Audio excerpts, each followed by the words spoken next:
I was always using blue cups, which I realized was incredibly unimaginative. So on one of the videos, I saw this red cup come into the picture, and it looked so much nicer, so I've changed. Okay. Are we ready?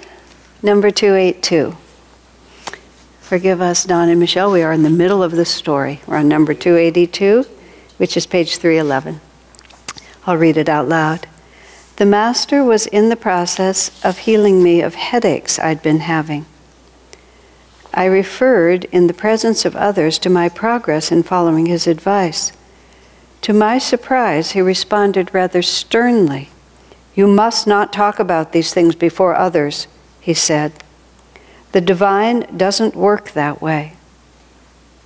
He had been helping me from within, in other words, and not only through the outer suggestions he'd given me. To speak of it before others invited their consciousness into the process and might have diluted his subtle vibrations. I can't say I really, we're going to have another one where I don't really understand it. Okay. Later he told me privately, "You will get well, provided you don't talk about it. It is in silence that God comes." It's very interesting. Swamiji was extremely open, I mean, to an extent that would shock others. He just would talk about many things that happened just with whoever happened to be around, including, I mean, I don't mean outside of Ananda, but when we had the Earth Song restaurant in Nevada City, he would just talk to whoever happened to be waiting on his table or anything like that. And yet at other times he was absolutely silent about just about many things. And this was Master's instruction to him at that time. There's a certain power that builds up when you do not speak about something. And in some way, whatever Master was working with him, that power was too subtle to be expressed.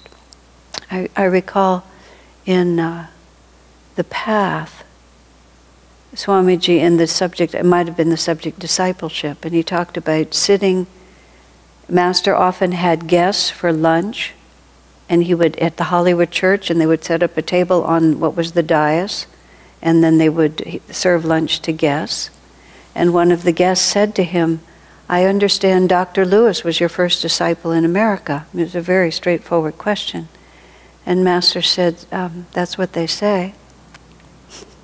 Like that. And Swamiji said that Master felt that discipleship was too sacred a subject for dinner table conversation. Isn't that interesting, considering how freely he talked about it? But it just, if it was brought out to that level of conversation, then something powerful would be lost. It's a good thing for us to remember. It's not by any means that I don't feel that people are too talkative. But I myself have had to learn sometimes that if you just hold it inside of yourself, sometimes it gains much more energy than you would think, considering how much I talk and what I talk about and how often I do. But I only do if I feel that it's the right thing to do. Other things just, there's power there. I mean, I do understand that very clearly. But Swami was young and he had to learn it. He just thought he could, what the implication here is that Master had told him to do certain things. And so he was saying, well, I've been, whatever it was, I don't know what it was, drinking water, taking walks, you know, getting more exercise, who knows what it was. Because the implication is that Swami was speaking about something more mundane. But then Master cautioned him even not to do that, because it was bringing attention to the fact that that Master was working with him. I mean, you could extrapolate even just in a human way, bring other people's consciousness into it. Perhaps other people would become jealous if they knew that he was working with him. And because he says, bring other people's consciousness in it. That was the phrase that was confusing me. But I can see how that might be an issue. Other people, why is he helping him? Why is he not helping me? Just that kind of thought could come. And then those dissonant vibrations could make it more complicated. And also just every disciple is treated in an individual way.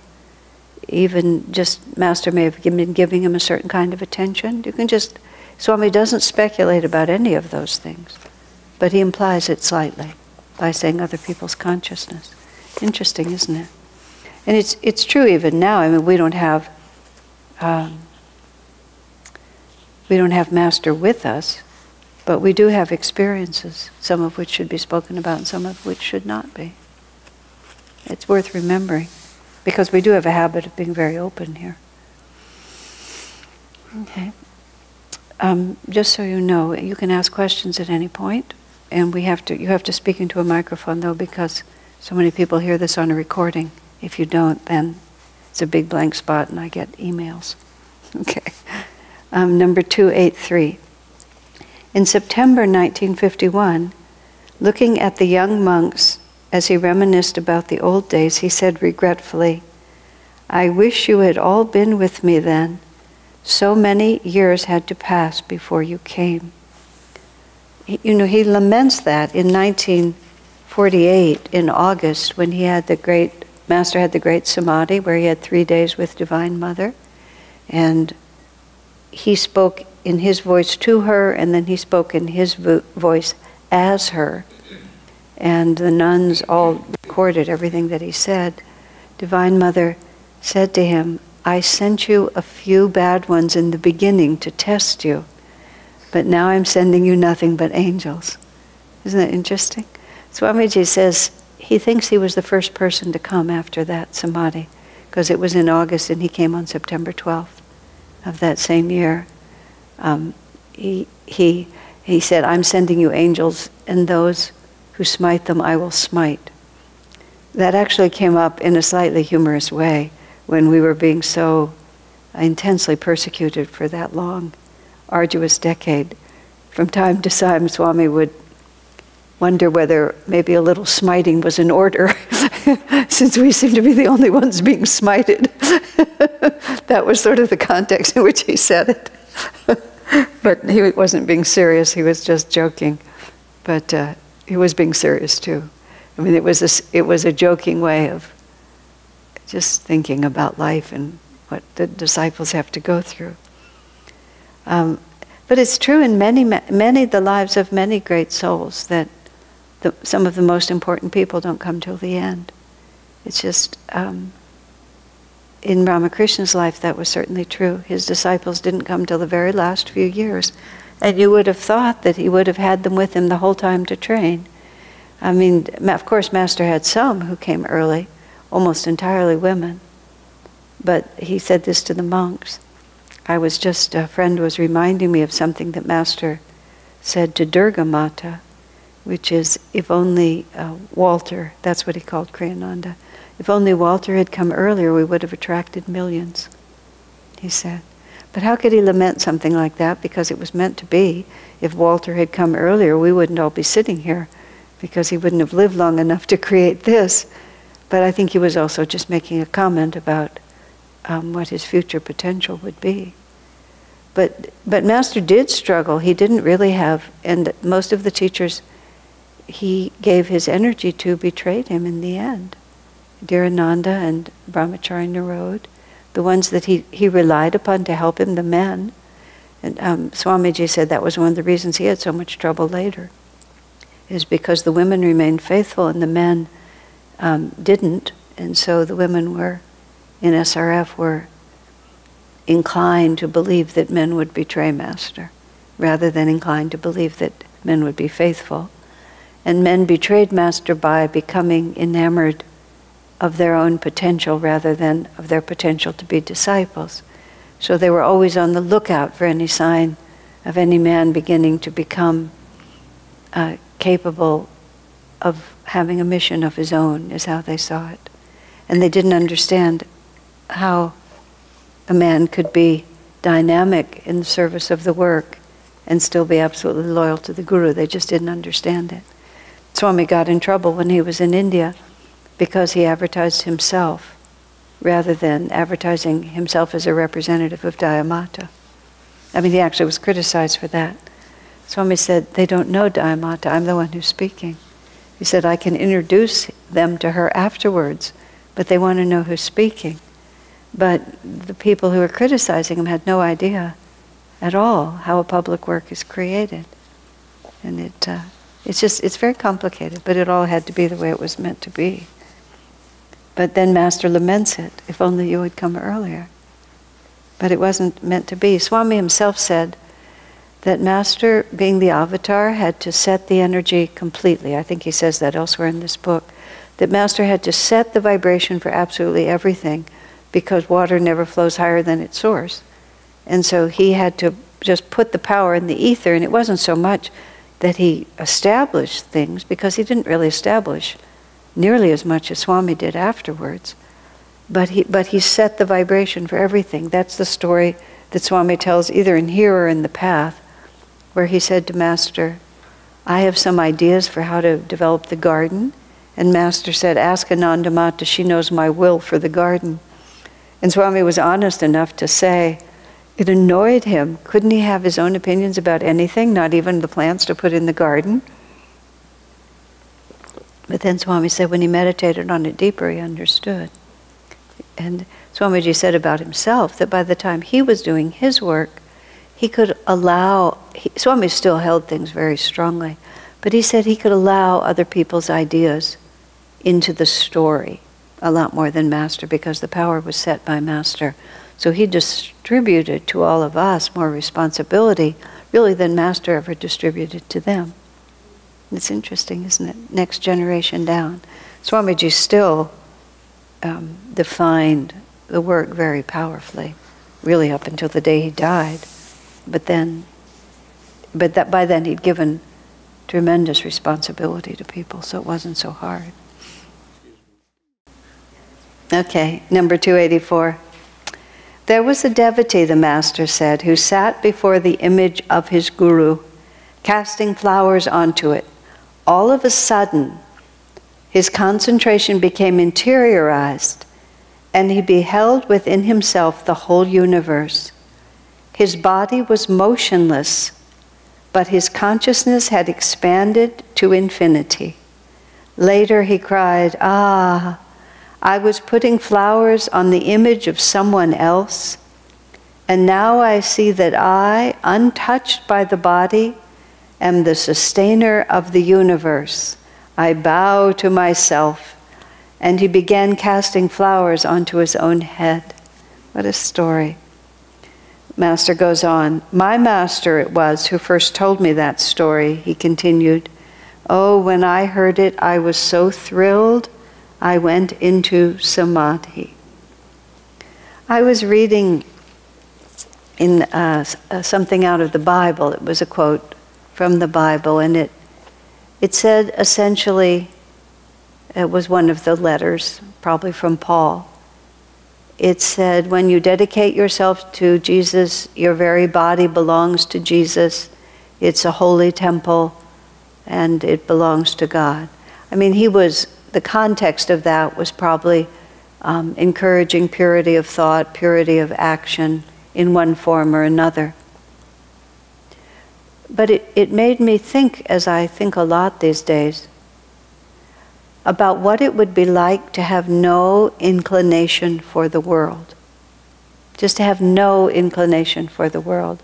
I think about young girls who go into a monastery at a very young age, or young men, usually men, sometimes women, who leave home at an early age in India to just go off and find Himalayan masters. You know, people who end up in the Himalayas and being disciples of great souls from the age of 10, 12. Sri Yukteswar had some young boys in the ashram that he was training.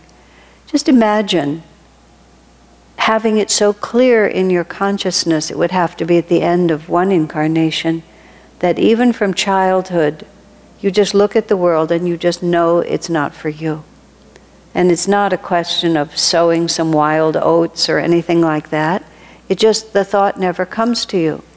You know, sexuality never arises, the desire for companionship, for wealth, for comfort, all of the things that all of us try to combine so much with our spiritual lives. And it's not wrong. I mean, that's how Master and Swami trained us. But it's worth contemplating, what would it feel like to not have to discipline yourself, but just to be completely disinclined. Vairagya.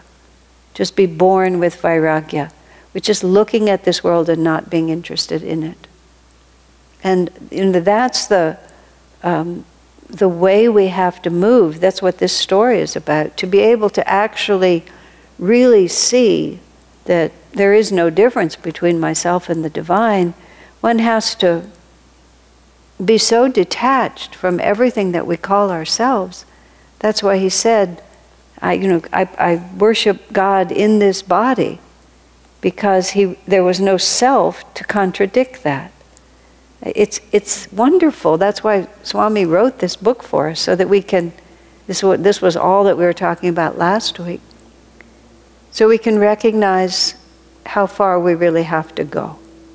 In the path, I believe it's the chapter on discipleship, Swamiji talks about very few disciples realized the magnitude of the revolution to which the Guru was calling them. They just saw him as helpful. We try to take, we have our own world, and we try to bring the spiritual life into the world that we're in. And that, of course, is better than not doing that. And everybody has to go, we all have to go, as I've said so many times, stage by stage, from where we are to that fulfillment. You can't, that was what last week was all about. You can't skip any of those parts. But it's extremely important, and this is the fine line we have to walk, to actually understand the distance between our realization and our potential realization, and really not try to diminish that distance, and at the same time feel optimistic and encouraged, and not in any way feel that there's a judgment there, but there's such a temptation to lower the top of the mountain so we'll feel closer to the top. But when you hear something like this, this isn't an affectation on the part of this yogi. He just suddenly saw that there was no difference between the image he worshipped and himself. It was a perception. I know when I've talked about Swami Kriyananda, I tell a few stories like this in the stories of Swami Kriyananda. A few weeks ago, I was talking about listening to my own audiobook of Loved and Protected, and now I'm listening to my own audiobook of stories of Swami Kriyananda, because the stories are so good. And there's several stories in there, I realize, where I thought Swamiji had a very good attitude or a tremendous amount of self-control in terms of the way he related to the world. And then I came to understand that there was no discipline involved. It was just simply the way he saw things. And it was a state of consciousness that caused a certain perception. And that was entirely different than my perceiving it as a positive way to be, and therefore affirming it, disciplining myself, even if it's not that difficult, but it's a conscious choice on my part to behave in a certain way, instead of just simply the way one sees things. That was specifically when I grew old enough to be working with people who were as much younger than me as I was to Swami, which of course was impossible when I was 24, because those people would have been 2 years old. But by the time I was 46, I could have 22 years of distance, and by the time I am now, I know many people, the gap is there, it's the same gap and more. And when I had to work, or had the fun of working with people who are generationally different, and I realized the temptation, which I don't feel now, but I did at first, to want to impose my age and experience on people and dismiss their callow youth. I remembered that in all the years I worked with Swamiji, he never once referred to my age. And God knows I expressed it. So it certainly wasn't that I didn't sorely provoke him. At one point, you know, after some 30 years, he just said something about, I would have, when he wanted to use the name Donald Walters instead of the name Kriyananda, because he thought Kriyananda was an obstacle to people accepting some of what he had to offer, I didn't like it. I thought it was a poor idea. And he said, I would have done it much earlier, but Asha constantly thwarted me. Yeah, that was... And so I thought about that, and the next morning he was staying in our house, and the next morning I said, I think I often thwarted you, didn't I? He said, yes. Without the slightest, you know, he just didn't give me anything, it was just yes. I said, I think I owe you an apology, don't I? He said, yes. I mean, what can I say? Yeah, here, there you are. Uh-huh. Nava, is it turned on?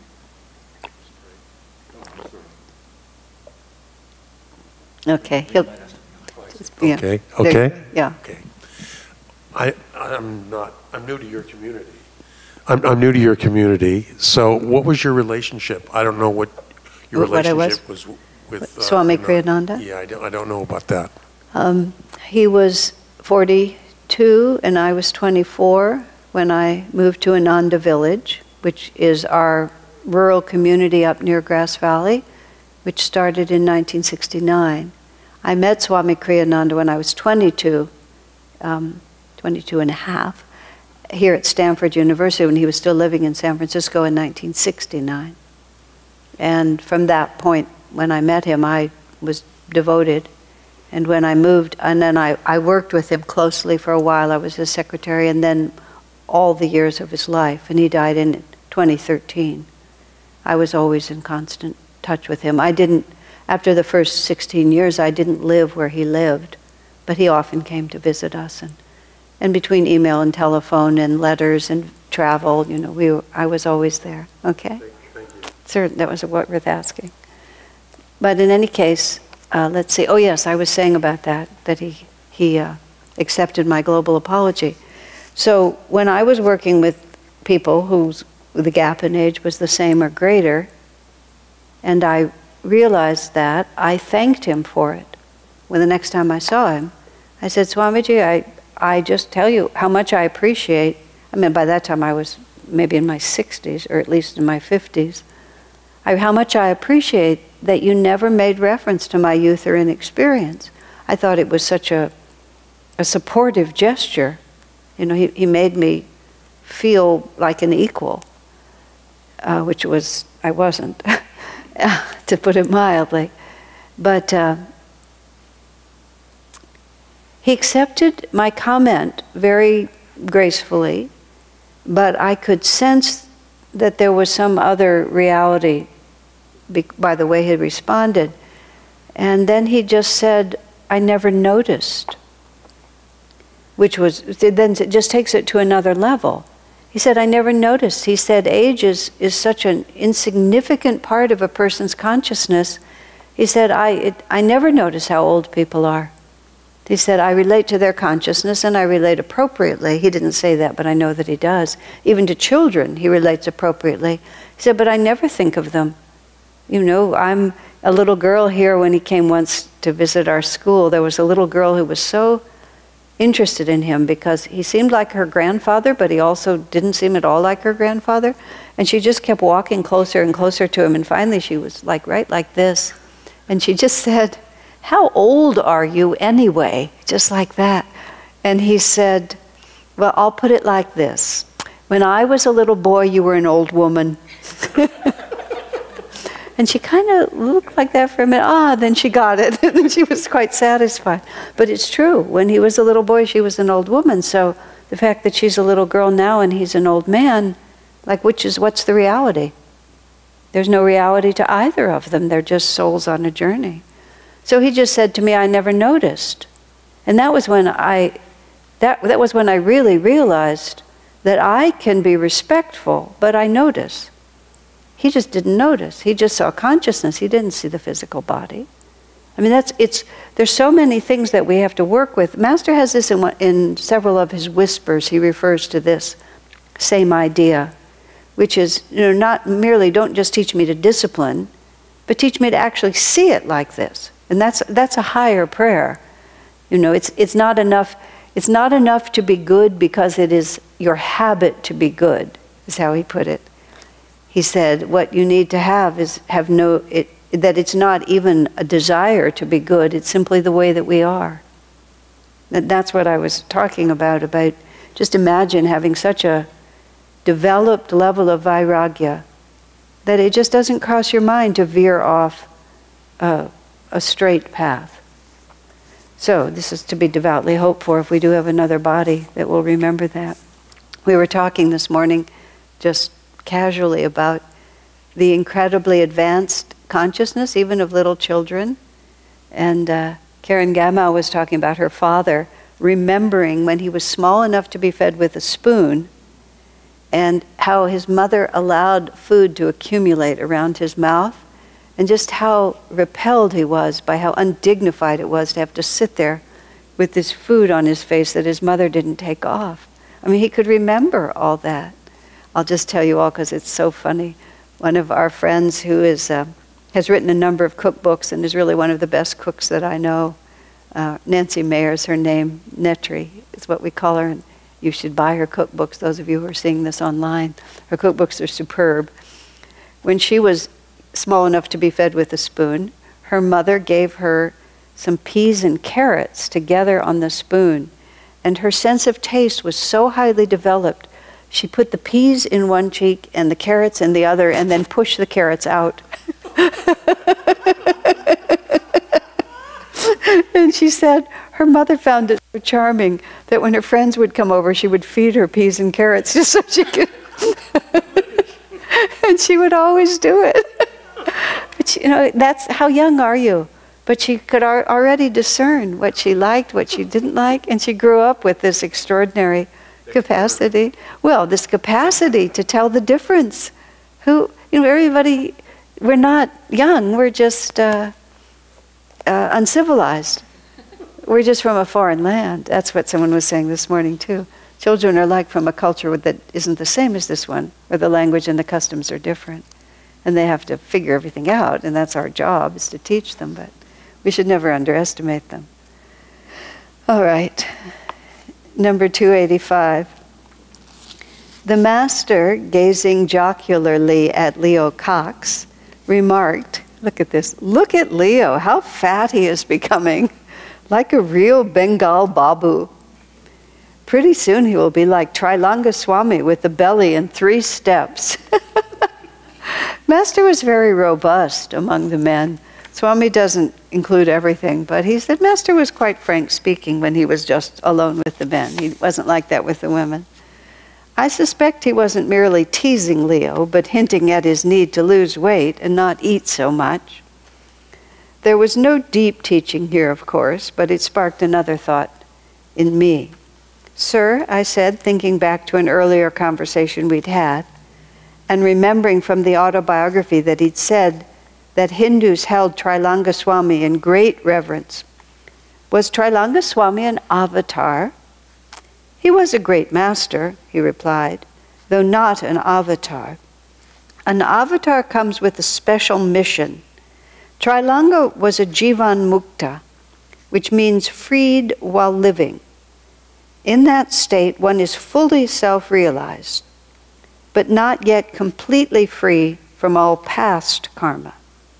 So shades of meaning that are worth contemplating, but not always so clear to us. One day, during a Kriya Yoga initiation, he told us, through the practice of Kriya, you should hope to become at least Jivan Mukta in this lifetime. Jivan Muktas in this lifetime. During another Kriya initiation, I believe it was in 1949, when Swamiji was himself present, he said also, of those present, there will be a few siddhas and quite a few Jivan Muktas. A siddha, or perfected being, has attained full liberation. Swamiji goes into all of these nuanced shades in his commentary on the Bhagavad Gita. And in his commentary on the Gita, he gives instructions for how Jivan Muktas can work out their karma. And he talks about how you can go be alone in a cave, and he gives I can't remember the detailed instructions because they weren't relevant, about how envision and how you can meditate and how you can see the karma that's remaining and you can dissolve it only by meditation. That was the paragraph when I read it, which was extremely interesting. I said to Swamiji, this is not going to apply to very many of your readers. And his response, in the most matter-of-fact way, he said, that's true, but those for whom it is relevant will find it very useful. It's just like, Master was writing, and Swami was writing on Master's behalf for people at a very high stage of development. It's my belief that Swami was a Jivan Mukta. It's very hard to understand that he would be anything else. And one of the things he said specifically made me feel this, because Master said he would be liberated in this lifetime. And so if he's going to be liberated in this lifetime, that means you have to start somewhere quite far along. And one of the things that was very interesting, and this is, well, I'll finish this in a moment.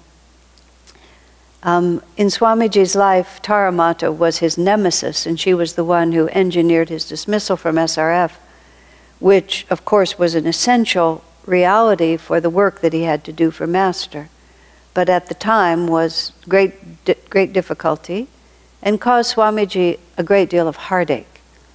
It wasn't just Tara, but especially Dayamata was the person that Swamiji felt the closest to spiritually in the whole world. And from the time he was expelled to the end of his life, she was unrelentingly antagonistic toward him. And that was very hard for him. And then later, sometime in the 80s, or maybe even in the 90s, the date escapes me at the moment, this man came to see Swami Kriyananda from New York City, and he came all the way to Ananda Village in California, and he insisted that he needed to see Kriyananda, even though visitors, as a rule, could not just come in and meet with him. It wasn't impossible, but it wasn't common. But Haridas, who was on the retreat staff, had the intuition to realize that there was something here. So he called Swamiji and said, essentially recommended that you should see him. The man came in to see Swami and told him that he had a message from Taramata from the other side, and that he said that Taramata wanted to apologize to him, that in this lifetime she was acting from experiences that had happened centuries before, in which after the Guru died, Swami Kriyananda had in fact split the ashram and taken half the ashram away. And Tara was his younger brother in that lifetime and was greatly disillusioned by what she saw as a betrayal. And she said that she could see now that she imposed on this incarnation that reality and could never see Swami for what he was. And then she had instructed this total stranger to embrace Swamiji on Taramata's behalf. Swami prints all of this at the end of his book, A Place Called Ananda. And he wouldn't have printed it if he didn't feel there was validity to it. But the sentence that's so fascinating there is Swamiji says he believes this is true because other sources and his own intuition tells him that he had to learn to be loyal. In this incarnation, he had long since learned to be loyal, but it was something he had to learn. But he says, I saved the karma for this incarnation when it would be useful. Right.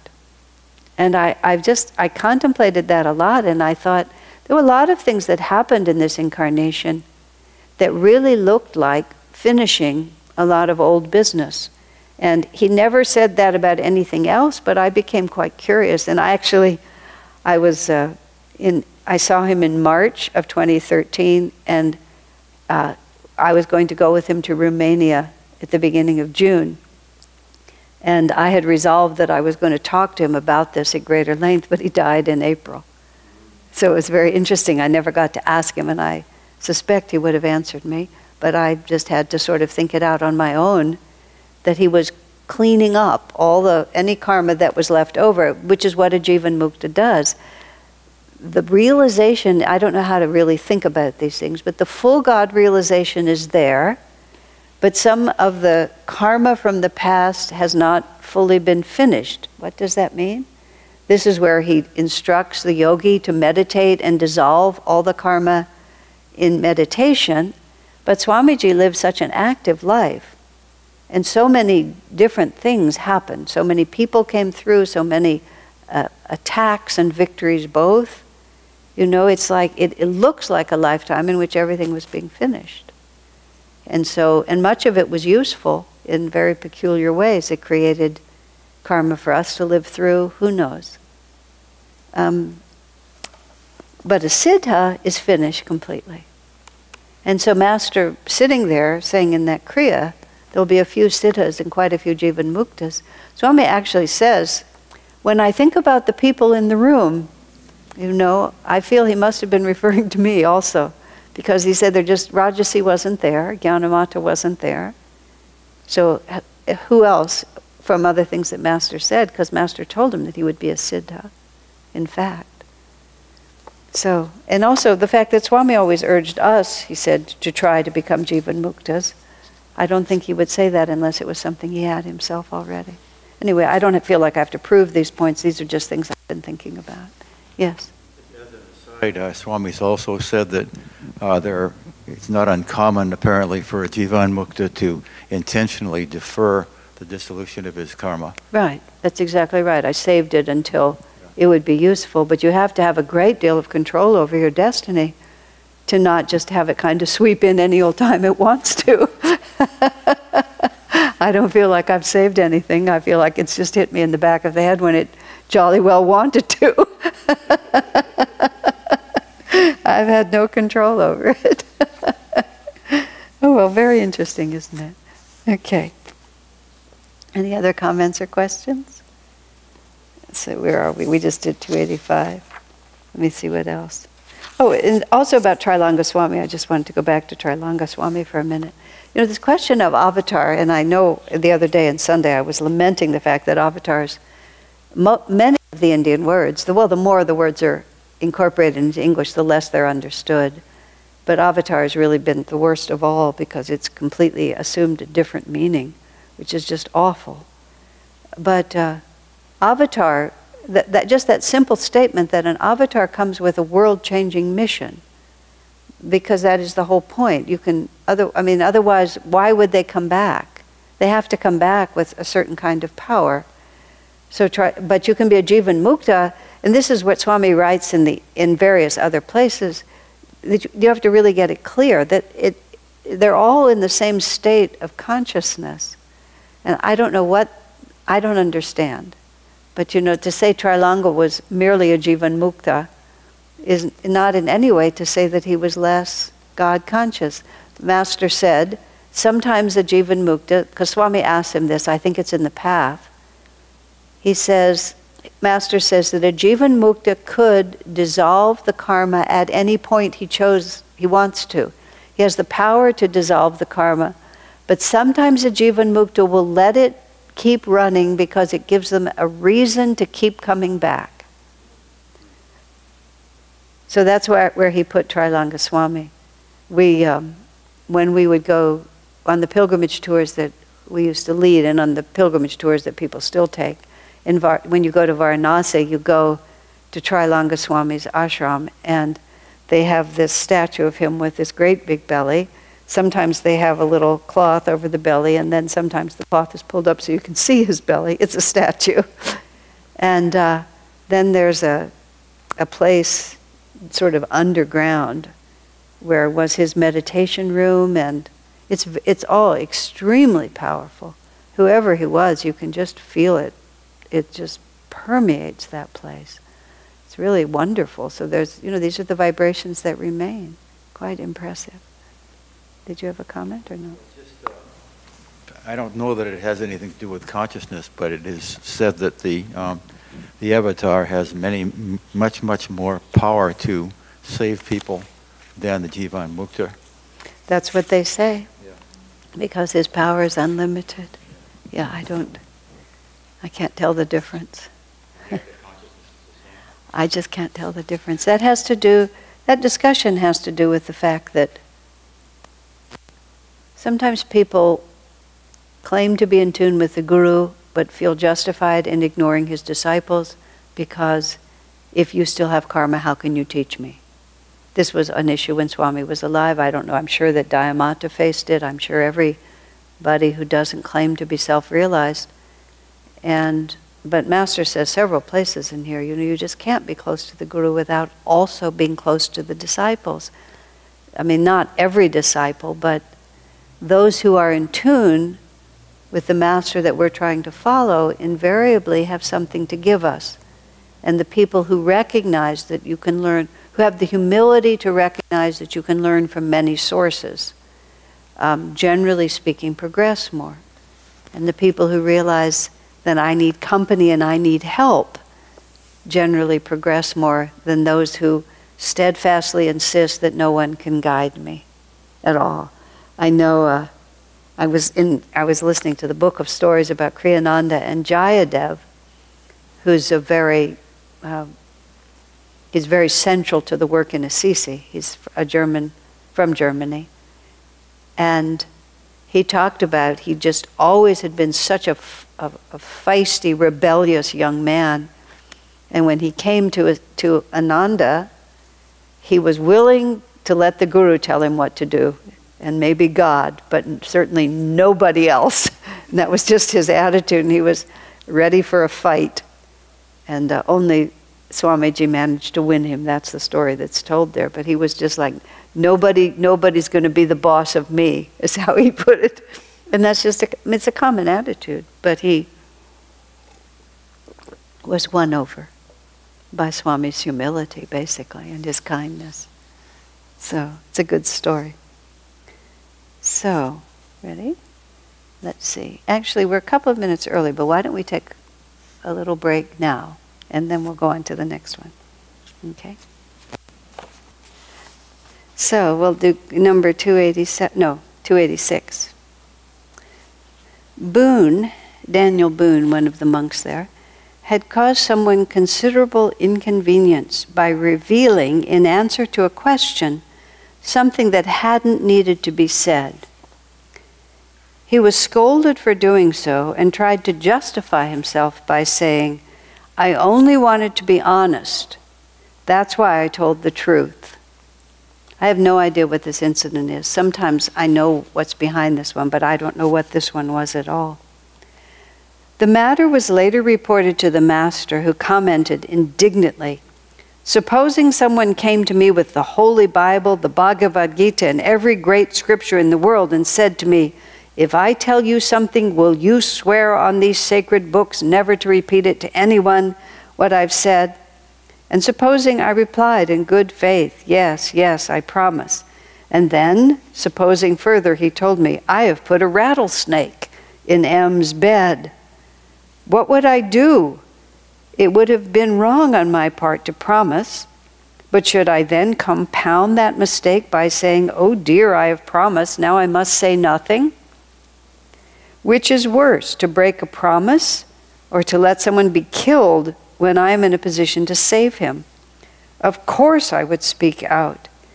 Imagine that boy," Master called all the men boys, "imagine that boy causing serious trouble, then trying to justify himself by saying he only wanted to tell the truth. Truth is always beneficial. Boone wasn't telling the truth, for what he did resulted in harm. What he stated was a fact only, not a truth. He need not have answered at all. It would have been far better for him to say nothing.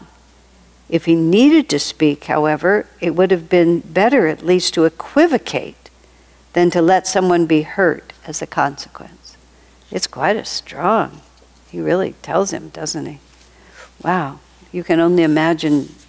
He revealed something, I don't know what he might have said, but it was obviously some facts probably about someone else or some situation in the ashram that just shouldn't have been talked about.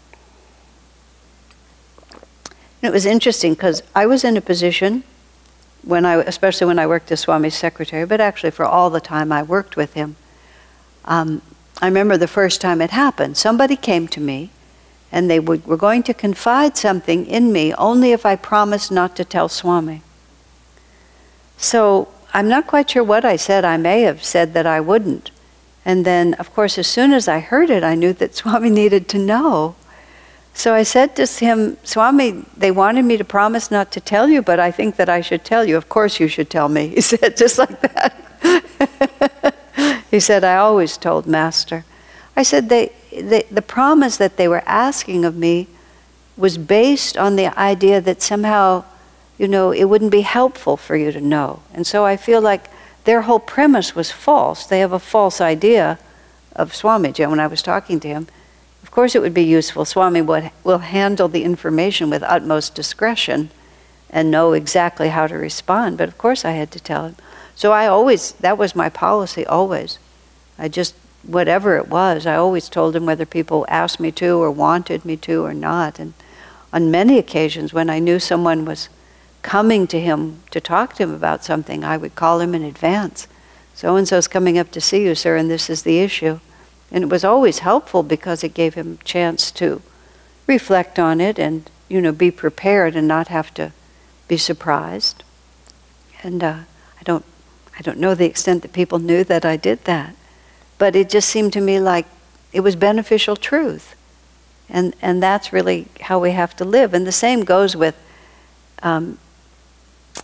frankness is not the same as truth-telling. That's what he was trying to get across. The truth-telling, to be loyal to the truth is to be loyal to God's plan and to be helpful to that plan, which is really what we're trying to do. Oftentimes, we become either too intellectual or too arrogant or too divorced from our hearts or just too many different things. And, Master was also annoyed with Boone because rather than being contrite, he tried to explain and justify what he'd done, which is not a good thing for the devotee. Once, if you've been outed for being wrong, it's best to try to understand why you were wrong, not to try to explain why you were right. Again, in one of the stories in the book there was a man who got himself in a great deal of hot water. And he was about to make some pretty serious decisions that would have had pretty catastrophic implications. So I called Swami, said, Swami, this is beyond me. I can't deal with this. So Swamiji called the man involved and was trying to be very supportive, was very supportive. And he said, look, just don't make any decisions until we have a chance to talk, because Swami was at the village and we were here. Don't make any decisions till we have a chance to talk. And so the man said rather belligerently, all right, I'll come up and see you, but it's going to take at least a half an hour for me to explain to you what's going on. This is a very complicated situation. Because sometimes you would start telling Swamiji what was going on and he would just cut right through and give you his answer before he allowed you to work yourself up into a frenzy with all of your point of view. So Swami said, of course, anything you want, I'll give, as much time as you need, whatever. Swamiji was just determined to keep this guy from his catastrophic delusions. And then afterwards, though, when I talked to Swami, he said, truth can be told in a minute. Self-justification, that takes a long time. Which is just really the truth of it, exactly. But self-justification is whenever one hears oneself explaining why I did it. I mean, sometimes there really is an explanation of why I did it. But a lot of times you should listen really carefully, especially when you've composed a really long email explaining why I did it and why anybody in the same circumstances would have done just what I did. Yeah, you have to just pause for a second and ask yourself, what's really going on here? I used to write Swami rather long self-justifying letters, which he never answered. I didn't realize it. I thought I was just explaining things to him. I still do. Not to him, but on occasion I write letters that are much too long because I just get lost in the facts and I miss the truth. But he says it's at least equivocate than to let someone be hurt as a consequence. Swamiji was so careful. He was so much more careful than anyone I've ever known. He just, far from confronting people and explaining to them, he never argued, he never tried to persuade. If you were receptive, he would talk to you. But as soon as you began to resist, he would just stop. Because if he had to badger down your defenses in order to get you to see something, you were going to see it anyway. You were just going to have your defenses badgered down, and then when you were left on your own, you would reassert them. Even worse, because you would then be perceiving Swamiji as someone who would attack you. And instead of being receptive, you would become leery. I mean, he did at times speak forcefully. But he was very selective in doing that. But he got his point across in other ways. Partly, and this is very important, he was an absolute truth teller. I mean, he would be silent if he needed to be. But if he spoke, he never wasted words. And so whenever he said anything, it had the full potency of his consciousness behind it. He never just rambled on and said more than he needed. I mean, often he would just say something once. But that once had all the energy that there needed to be behind it. So you didn't need a lot of words from him. You could get the point. Something small was enough.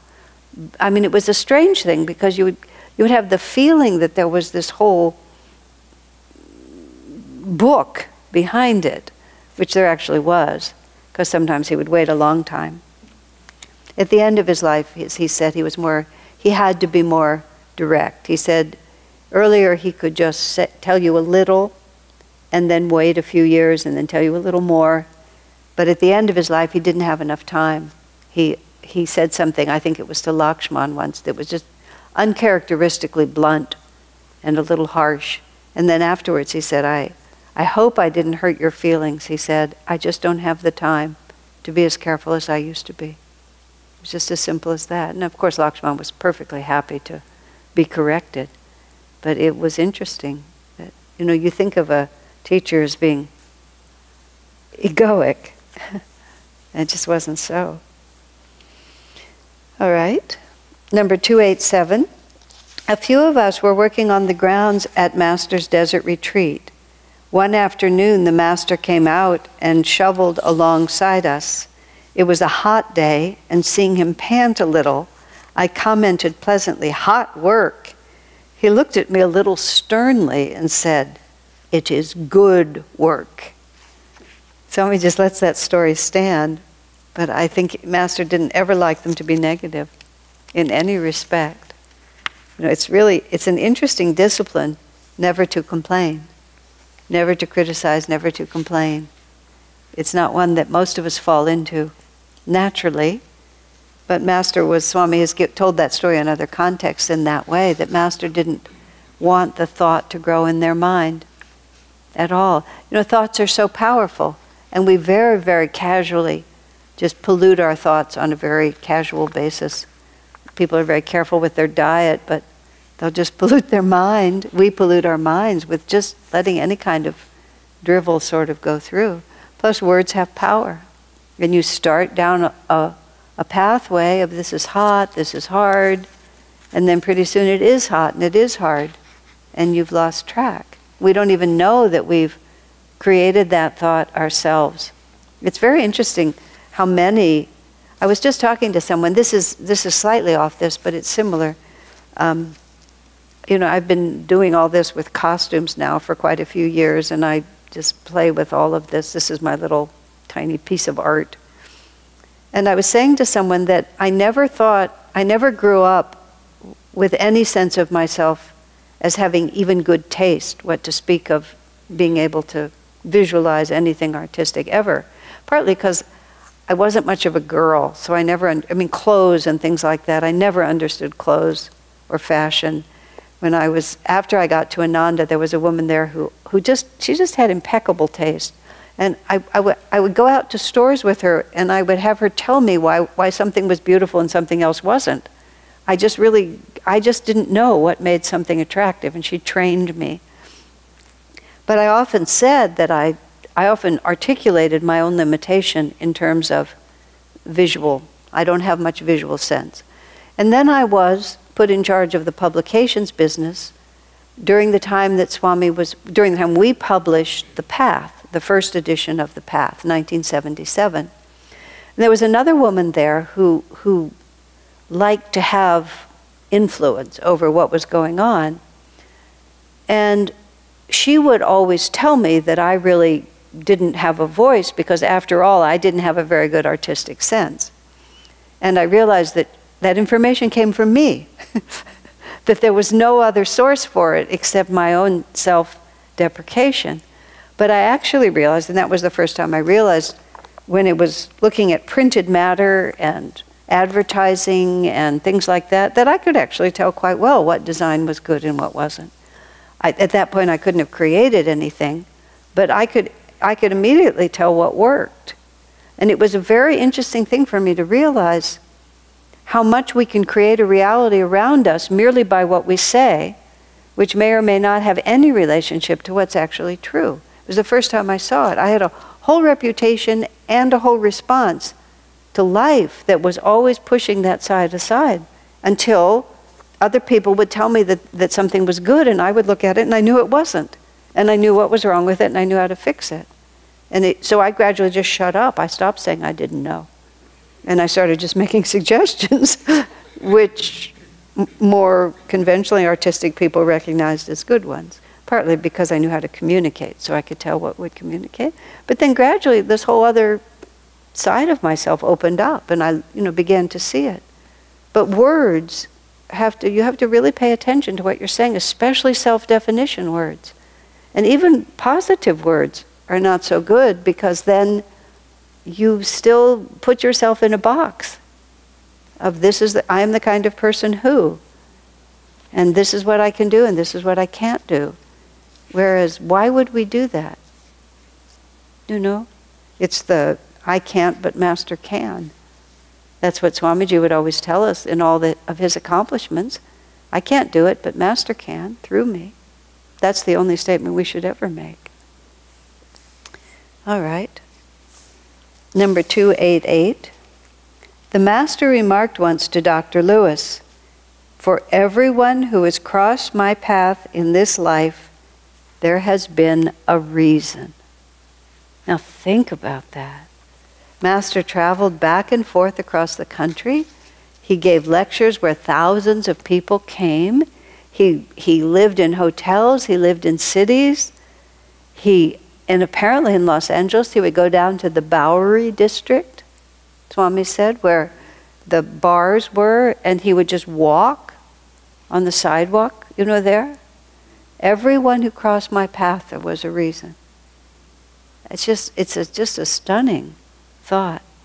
Swamiji was very pleased that his mother met Master, and his favorite cousins, his two cousins, met Master. Just like there's the marvelous evidence in the readings of Edgar Cayce, who did all those past life regressions in the 40s, maybe in the 50s too. I don't know when he died. And they were all very carefully documented, and there's a huge library of all his readings and cross-referenced in countless ways. But one of the consistent things was that many people he himself was devoted to Jesus. He was a very, he would sort of go into a trance when he'd do these readings. But the fact is, he was a very saintly and pure man himself. So it wasn't really that he was a medium, because he was also very saintly. So it was just some kind of a gift that he had. And very often he would tell people that they had been on the street when Jesus came by. And there's a whole collection. I've never read this. I've never read the collection. I've just read about it. They pulled out all the incarnations that were referenced in which he spoke about Jesus, and sort of collected all this. But many of the people who had some connection with Jesus, it was just a passing connection. You know, it wasn't as if you were St. Thomas, you were St. Paul, you were St. Simeon or anything like that. It was just, you were on the street and he went by. But the powerful part of that is that very often Edgar Cayce would tell them that everything that's happened to you since has been defined because of that contact. And that's just, it's that statement, one moment in the company of a saint can be your raft over the ocean of delusion. I mean, that just sounds like poetry, but Cayce was talking about it, and here's Master saying it. No one crossed my path except that there was a reason. Now, Master said that wherever a master has been, the vibration of his consciousness remains there forever. This was a statement about the benefit of pilgrimage. We have these two pictures, you know, up in our church now, of these two meditation rooms where Master was, and we go on pilgrimage to India to go be in those rooms because the vibration is there. But the way I think of it is this. You know, once you have an experience that is more meaningful to you than the experiences you've had before, even if it's something as simple as, you know, eating a better quality of cheese, or going to a better restaurant, or discovering that whole foods make you feel better, or the benefit of exercise, or finally having a true friend, or learning to play an instrument, whatever it might be, where you have an experience that is more satisfying than what came before. On whatever level you're moving, this is more satisfying than what came before. And then what happens is that new height becomes your reference point for everything else. You know, the spaghetti is good, but not as good as what we had at the other restaurant the other night.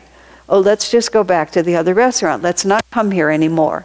So then our lives begin to shift, not because anybody told us, but because we ourselves experience something that we keep coming back to. So in the presence of a great soul, there is a natural elevation of our own consciousness. I mean, this was my passion for being in the company of Swami Kriyananda. It was exceedingly tangible. It's when I was with him, I was a lot more awake. I was just a lot more awake than I was at any other time. Everything was much more interesting than it was at any other time. And it was just the most interesting thing I could ever do, and the most fun thing I could ever do. So I just made my life, insofar as I was allowed to, defined by the opportunities to be in his company. It was, to me, it was like a no-brainer. Like, what else would I do? Because the opportunity was there, why wouldn't I take it? And it just became the reference point for everything. Now, if Master's just walking, passing you on the street, or you're in St. Louis and you hear one lecture, I don't know to what extent even people would be conscious of it. But nonetheless, something would enter you. You know, you would experience and feel some vibration that would be so much more nourishing to the soul than anything else you'd ever experienced, that even subconsciously everything would be measured against it. That's what Edgar Cayce was saying. It just would give you a glimpse of where you were really trying to go, and so you would spend all the rest of your incarnations, that's what he was implying, that it would be like this thought, and then you'd spend all the rest of your incarnations trying to get back to that point. And so it would be, it would launch you on the spiritual, could launch you on the spiritual path, could define it. When I met Swami, well, when I first found the teachings of self-realization, which was actually through the books of Vivekananda, when I was 19, I seized it like, you know, like a drowning person, just grabbed that teaching with both hands, because it provided a reference point. I had just been living in this Western world, and there was no reference point. Every truth seemed equally arbitrary, because no one was really speaking to me of anything that transcended. It was just this person's point of view versus this one, and this one, and this one, and they all made perfect sense, but none of them had any particular reason to carry more weight than any of the others. But when I read Vivekananda's words, it carried weight. It was revealed truth, and I knew it, just intuition in past lives. But after that, it became the reference point. And then, of course, as I began to meditate, as I moved to Ananda, as I began to know Swami, it just became the reference point for everything. And what do I want to say? I had a lot of words come. The focus, the concentration, the sense of security, the motivation, the clarity, all of it, just from a reference point. I actually, many of you know, I learned to cook. Swami taught me to cook, and I cooked for him for many years. Oh, I cooked for him whenever I was with him after that, but almost always. I realized that my sense of what was good in cooking was completely his taste. I had no other reference point because I learned to cook in order to serve him. And so if he liked it, I made it that way. That was it. It was simple as that. Of course, he didn't like beets, and I did. And he didn't like kale, and I did. So I cooked my own food in my own way. But it was just like, it seemed like as good a reference point as any to me, is just to do what he liked. But you can see how that would work. And so when Master says that, you just think about, all the incarnations that it takes to get to the point where your path would cross his. And then all the incarnations it takes after you cross his path once, after you're drunk in the Bowery and you sort of stumble out of the bar and bump into him. And just where does it go from there? But this is the way it works. And it's something that we all have to realize, that when one gets to the point where one is given a teaching, given a teacher, given a guru, given a practice, you can't just like casually say, oh, I think I'll just turn my back on it and go and do something else. It doesn't always come around again for a long time. And that's a sort of a hard thing to say when you see people dropping away left and right. But you can't just squander a blessing and then just think that there's going to be another line up there. You have to work your way back up to the point where it's clear in your mind that this is really what I'm wanting, and sometimes you have to earn that again. It's one more reason.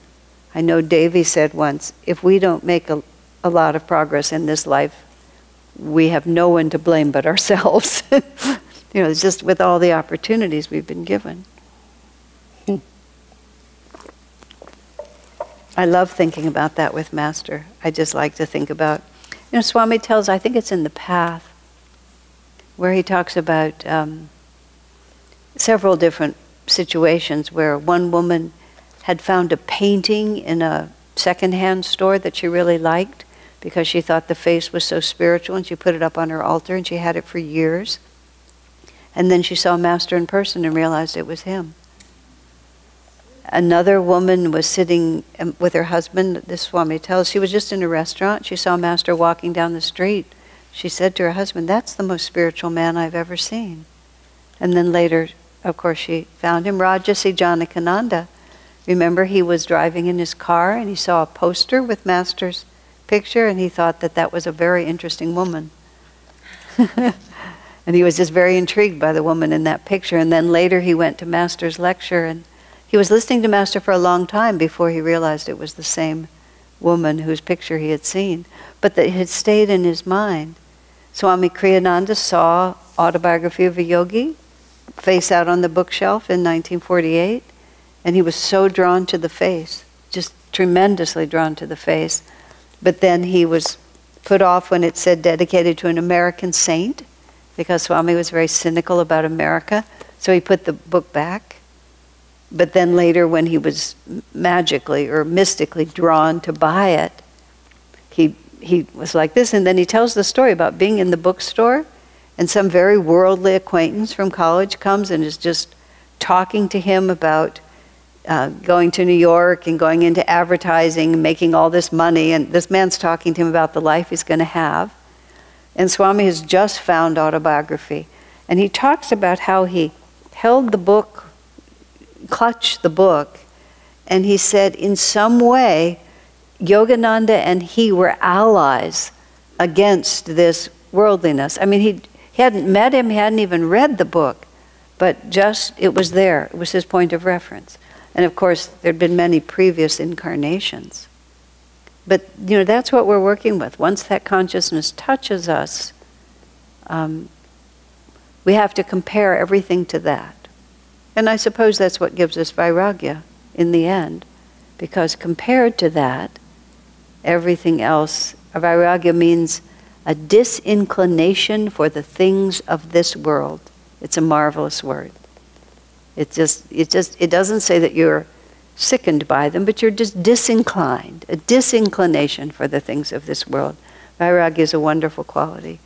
That last letter that Swami wrote at Easter was filled with vairagya.